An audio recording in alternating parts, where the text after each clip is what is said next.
Meus irmãos, nós acabamos de escutar o início do capítulo 5 do Evangelho de São Mateus, desde o versículo 1 e seus seguintes. Entre os capítulos 5 e 7 do Evangelho de São Mateus, Jesus faz o grande sermão da montanha. Então nós estamos começando a escutar hoje o sermão da montanha e vamos continuar a escutá-lo nos domingos seguintes. Bem, o início do sermão da montanha é a narrativa, aquilo que Jesus fala sobre as bem-aventuranças. Vocês repararam que se repetiu durante a proclamação do Evangelho, não foi? Bem-aventurados, bem-aventurados, bem-aventurados. As bem-aventuranças, elas são uma espécie de projeto de vida de Jesus. As bem-aventuranças, elas são uma síntese, um resumo, um compilado das coisas principais que Jesus quis nos ensinar. Veja como é interessante. As multidões se reúnem, e é assim que começa o Evangelho. Vendo Jesus as multidões, subiu ao monte e sentou-se. Isso aqui é um pouco importante, foge do nosso imaginário. Nós estamos acostumados a ouvir aquele que ensina de pé, não é? Os professores na sala de aula, o padre na igreja está de pé. Mas na época de Jesus, aquele que ensinava sentado. O que ensinava sentava e os discípulos, os que iam ouvir, ficavam de pé a escutá-lo. Essa era a posição de cátedra, né? A posição de que aquela pessoa tinha autoridade e ela ia ensinar o que as outras não sabiam. A audiência da pessoa ficava de pé e o que ensinava ficava sentado. Então Jesus vai começar um sermão de ensino, por isso ele sobe a montanha e senta. E como eu disse, ele vai começar esse seu grande sermão, resumindo nas primeiras palavras todos os seus ensinamentos. Ele vai, portanto, fazer essa proposta para os seus discípulos. E que proposta é essa? É uma proposta de felicidade. Bem-aventurado vem do latim beatus, felizes. Jesus, portanto, está fazendo uma proposta, está anunciando um projeto de felicidade. Nós estamos no comecinho do apostolado de Jesus, capítulo 5, ele estava começando a fazer a sua obra pública. E porque no coração de todos os homens há esse desejo de ser feliz, eu tenho certeza que se eu perguntasse para vocês aqui, quem quer ser feliz? Quem é saudável, quem não tem nenhuma doença psiquiátrica, vai levantar a sua mão e dizer, eu quero ser feliz. Pois bem, Jesus aqui faz uma proposta, um projeto de vida para quem quer ser feliz. E como eu disse e repito, todos os homens querem ser felizes. Todos nós queremos atingir essa felicidade. O coração do homem, parece que nesse coração foi plantado esse desejo, essa vontade. Eu quero ser feliz. Eu tenho um desejo da felicidade. Jesus diz, muito bem, pois eu vou ensinar para vocês o caminho da felicidade. Só que ele propõe umas coisas meio esquisitas para nós. Nas bem-aventuranças, entre elas estão os que são pobres, aflitos, ou seja, os que choram, os que são mansos, os que têm sede e fome de justiça, os que são misericordiosos, os que são perseguidos por causa do reino de Deus. Aí dá um choque, né? Dá um tilt da nossa cabeça. Peraí, Jesus está dizendo que é feliz quem chora, é feliz quem é perseguido, é feliz quem é manso, mas está tudo contrário do que eu aprendi, está tudo contrário do que o meu coração deseja, porque eu acredito e eu vivo no sentido, eu quero ter muitas posses, eu quero ser rico, eu quero ter uma vida confortável, eu não quero que ninguém me persiga, eu quero ter razão, eu não quero permitir que ninguém minta sobre mim e saia ileso. Como é que Jesus disse que os felizes são esses? Será que Jesus não se confundiu? Ou será que o Senhor não está lendo errado isso aí? Porque, meus irmãos, quando nós paramos para rezar com as Sagradas Escrituras, elas nos movem a uma mudança de vida, a uma quebra de paradigma. O que é uma quebra de paradigma? Falando para não falar difícil, né? O que é uma quebra de paradigma? Eu tenho uma ideia, eu vou rezar, eu vou tomar as escrituras para rezar, eu vou ler as escrituras e vou... Espera aí, como é que funciona isso aqui mesmo? Eu não estou entendendo isso aqui não. Eu tenho uma ideia de vida, um ideal de vida, uma compreensão do que eu quero. E Jesus está aqui no começo dessa pregação dele tão importante, dizendo: bem-aventurados os pobres, os aflitos, os mansos, os que são perseguidos, injuriados, por causa do reino de Deus. Ou eu estou buscando a felicidade no lugar certo, ou Jesus está me ensinando uma coisa um pouquinho diferente. Porque muitas vezes o que acontece é que nós queremos manipular as Sagradas Escrituras. A gente quer pegar a Bíblia para rezar e pensar um versículo, escolher um versículo, dizer: olha, Deus está falando comigo, olha que maravilha. Isso é muito perigoso, mas muito perigoso. Porque um versículo solto, muitas vezes, ou na maioria das vezes, não quer dizer nada. O versículo solto, o senhor está dizendo então que a palavra de Deus não tem importância. Espera aí, eu estou querendo dizer que existe um jeito certo de ler as Escrituras e rezar com as Escrituras. E o jeito certo é me deixar ser interpelado, convidado, chamado por Deus. Então vamos lá. Jesus está nos ensinando que felizes são aqueles que são pobres de espírito, porque deles é o reino dos céus. Os aflitos, porque vão ser consolados. Os mansos, porque possuirão a terra. Os que têm fome e sede de justiça, porque serão saciados. Nós temos que nos perguntar: quando é que eu tenho buscado essas coisas? Quando é que eu tenho me comportado assim? Será que eu dou valor a essas coisas? Ou eu dou valor exatamente ao contrário disso?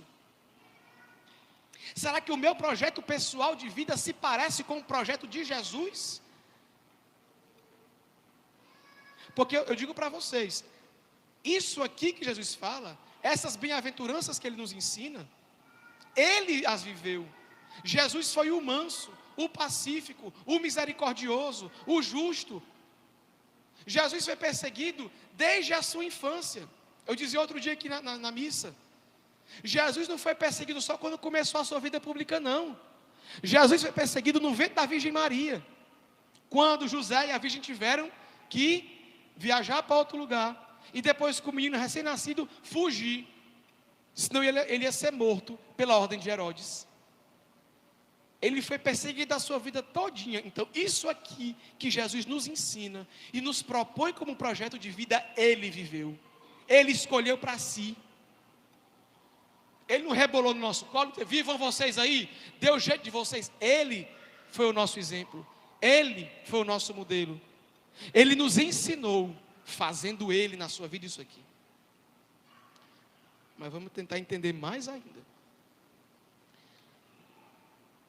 O que acontece é o seguinte, Jesus diz, vamos pegar a primeira bem-aventurança: bem-aventurados os pobres em espírito, porque deles é o reino dos céus. O que é que Jesus está querendo falar com isso aqui?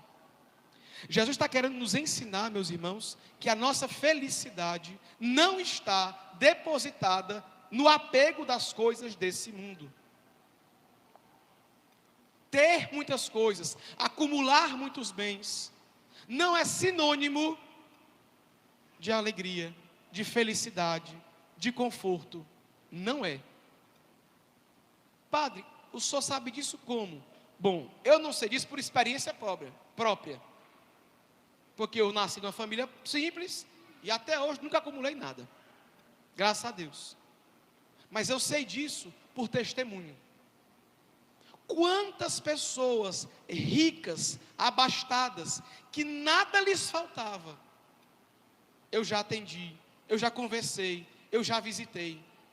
E como aquelas pessoas eram vazias, como a vida delas não tinha sentido, como elas muitas vezes se encontravam desesperadas, porque elas depositaram as suas esperanças, as suas expectativas inteiras nos bens da terra, no conforto, na casa mobiliada, no carro do ano, nas viagens internacionais, nos produtos de tecnologias mais modernos, e como elas se frustraram. Por outro lado, quantas casas de pessoas simples, pobres, humildes, eu já entrei, e que vivem tranquilas, felizes, em paz, porque souberam se desapegar dessas coisas frágeis, passageiras, e que nós muitas vezes queremos acumular, acumulando inutilidades. Então Jesus está nos ensinando aqui, meus irmãos, que nós devemos nos desapegar das coisas desse mundo. Nós devemos tratar as coisas como objetos, que servem para ser usados, e nós podemos tê-los ou não, e a nossa vida vai continuar sendo a mesma. Eu já contei isso aqui outras vezes, mas é muito engraçado porque se repete.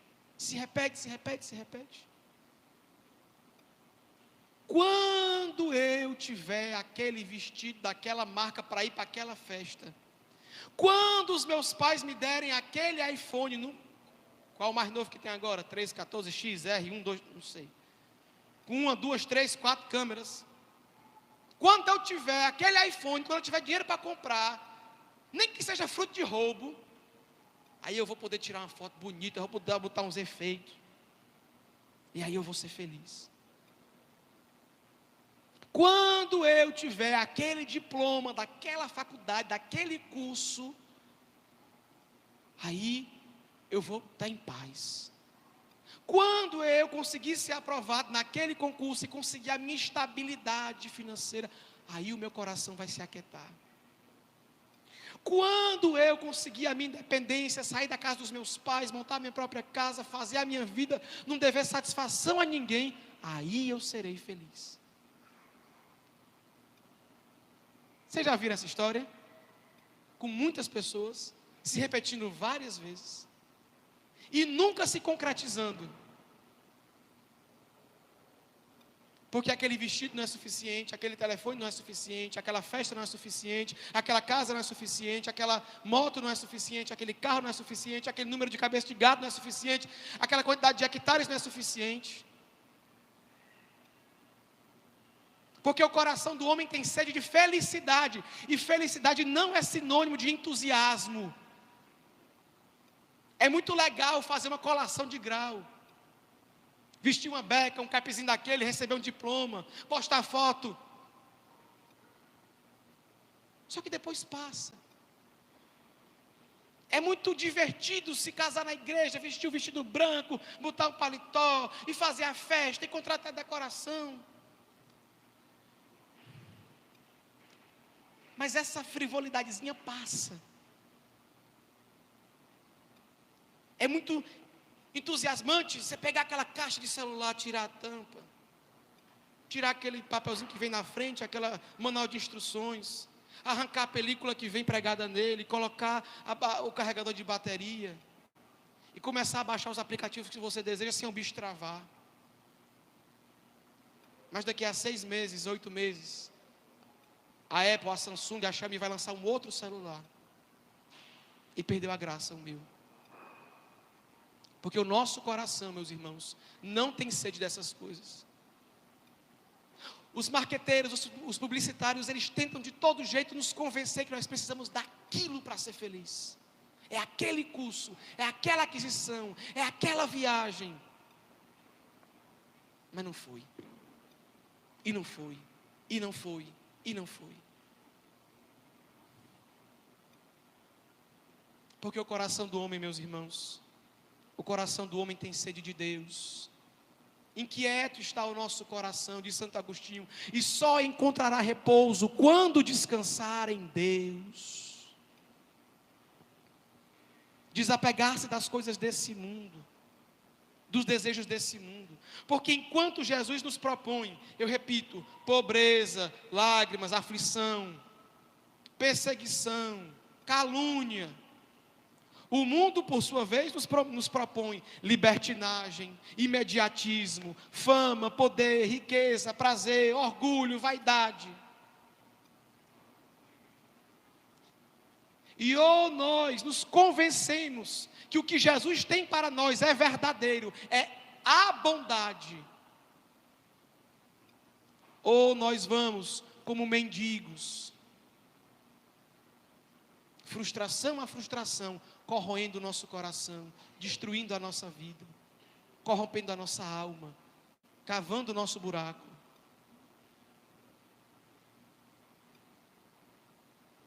Meus irmãos, ou Jesus está certo, ou a propaganda do TikTok está certa. Ou é Jesus, ou é a influenciadora do Instagram.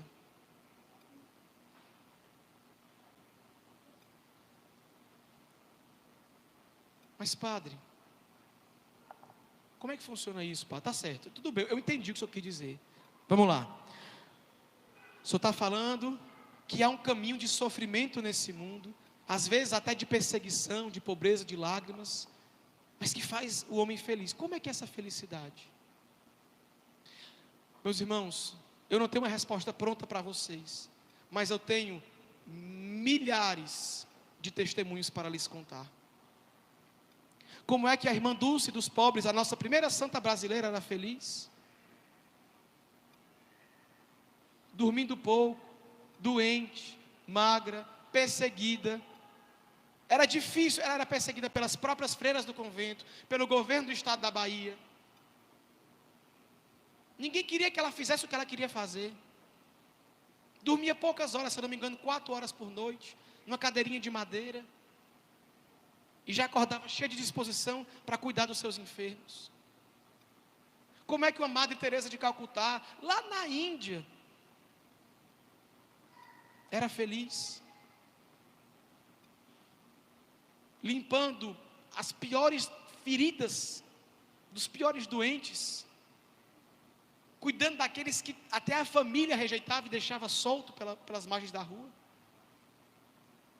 Elas descobriram esse tesouro, meus irmãos. Se encaixou na vida delas. E se encaixou na vida delas, pode se encaixar na sua, pode se encaixar na minha, porque essa é a verdade de Deus plantada no seu coração. O que acontece, é o que eu dizia hoje à tarde para uma pessoa, é que o nosso jeito de ver o mundo está tão poluído pelo pecado, que para nós o que Deus nos propõe é loucura, é insanidade. Padre, isso aqui é impossível. E o que é possível? É viver na esculhambação desse mundo? É isso que é bom? É isso que é justo? É isso que é lícito? Quer dizer então que Deus está errado e todo o resto do mundo está certo? Eu não tenho aqui a função de convencer vocês de nada, porque quem convence é o Espírito Santo. A minha missão aqui é apresentar para vocês a verdade das Escrituras. Quantas vezes eu já falei para vocês, para mim seria muito mais fácil fazer uma pregaçãozinha legal, falar que todo mundo vai se salvar, que Deus é misericórdia, que continue vivendo a sua vida, que Ele lhe perdoa, que Ele lhe acolhe. Era muito melhor para mim fazer isso. Acontece que iríamos todos nós, mortos de iludidos, abraçados, cantando Imagine para o inferno. Porque não é isso que está nas Escrituras, não é essa a proposta. Porque enquanto o mundo propõe para nós o imediatismo, o aqui e agora, a resposta agora, o prazer agora, o dinheiro agora, a justiça aqui e agora. Jesus concluiu o Evangelho dizendo o seguinte, de hoje: bem-aventurados sois vós quando vos injuriarem e perseguirem, e mentindo disserem todo mal contra vós por causa de mim. Alegrai-vos e exultai, porque será grande a vossa recompensa nos céus. Presta atenção aqui, ó, só agora. Quem está desatento, presta só aqui. Porque será grande a vossa alegria nos céus. Repare aqui, o céu existe, viu? O céu existe, e lá não há dor, não há lágrima, não há solidão, não há tristeza. É para lá que Deus quer que você vá. É para lá aqueles que choram, que são humilhados, perseguidos, pobres, misericordiosos, mansos, pacíficos, vão. no fim de suas vidas. E aí você tem a escolha de dançar a dança desse mundo, de se deixar ser encantada pela serpente desse mundo, ou aderir ao plano de Deus para a sua vida e unir a sua dor, unir as suas lágrimas a de Cristo Jesus, que passou pela dor, pela humilhação, pelo escárnio na cruz. Você pode escolher. A vida e a morte, as luzes e as trevas estão diante de você. E só você pode fazer essa escolha. Só você, meus irmãos. Eu queria terminar essa homilia retomando uma história das Escrituras sobre essa escolha fundamental.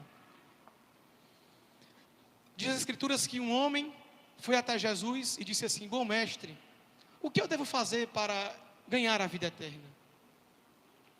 E Jesus responde ao homem: por que me chamas de bom? Só o Pai do céu é bom. O que diz as Escrituras? Quais são os mandamentos? E o rapaz começa a falar os mandamentos. Disse: muito bem, faz isto e viverá. Mas ele diz: e para ser perfeito? Para ser perfeito, vai, vende todos os teus bens, dá aos pobres,